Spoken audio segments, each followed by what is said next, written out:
প্রেমের শেষ ট্রেন। রাত 9:30। শিয়ালদহ স্টেশন প্রায় ফাঁকা হয়ে এসেছে। ধীরাজ কাঁধে ব্যাগ নিয়ে প্ল্যাটফর্মে বসে আছে। আজ অনেক বছর পর কলকাতায় এসেছে। কলেজের সময়গুলো মনে পড়ছে, বিশেষ করে সৌরভকে। সৌরভ, যার সাথে প্রথম আলাপ হয়েছিল কলেজের ফার্স্ট ইয়ারে। লম্বা, ফর্সা, শান্ত স্বভাবের ছেলে। ধীরাজের একাই থাকতে ভালো লাগত, কিন্তু সৌরভ তার কাছে এসে বলেছিল, তুই একা বসে আছিস কেন রে? ধীরাজ শুধু হেসে বলেছিল, এভাবেই ভালো লাগে। ধীরে ধীরে প্রতিদিনের আড্ডা, ক্যান্টিনে চা, একসাথে বাড়ি ফেরা, সবকিছুই অন্যরকম হয়ে উঠেছিল। একদিন হঠাৎই ক্লাসের পর ফাঁকা ঘরে ধীরাজ সাহস করে বলেছিল, শোন, তোকে ভালো লেগে গেছে। জানি, বলার মতো কথা না, কিন্তু চুপ থাকতে পারছি না।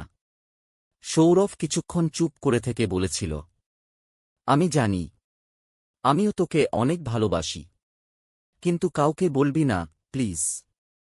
তারপর থেকে কলেজের শেষ দিন পর্যন্ত তাদের ভালোবাসা গোপনই ছিল।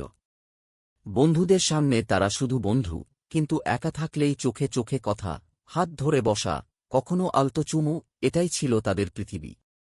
শেষ বছরের পর সৌরভের পরিবার জানতেও পারল না কিছু। ওকে বিয়ে দিয়ে দিল এক মেয়ের সাথে। ধীরাজ খবরটা শুনে ভেঙে পড়েছিল। কেঁদে ফেলেছিল রাতভর।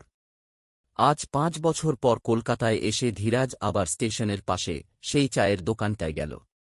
দোকানদারকে জিজ্ঞাসা করল, দাদা, সৌরভ আসে এখানে? দোকানদার বলল, হ্যাঁ, ওই তো সামনের প্ল্যাটফর্মে ট্রেনের জন্য অপেক্ষা করছে। ধীরাজ ধীরে ধীরে এগিয়ে গেল। সৌরভ তাকিয়ে থাকল কিছুক্ষণ, তারপর হালকা হেসে বলল, কেমন আছিস রে? ধীরাজ বলল, ভালো। তুই? সৌরভ উত্তর দিল না।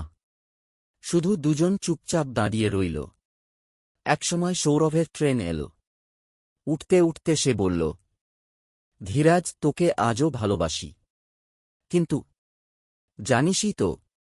ধীরাজ হেসে বলল, জানি। ভালো থাকিস, এটাই অনেক। ট্রেন চলে গেল। ধীরাজের চোখে জল চলে এলো, কিন্তু মনটা হালকা লাগছিল। কারণ ভালোবাসা সবসময় পাওয়াকে বলে না, ভালোবাসা মানে শান্তি। গল্পটি ভালো লেগে থাকলে লাইক ও সাবস্ক্রাইব করবেন।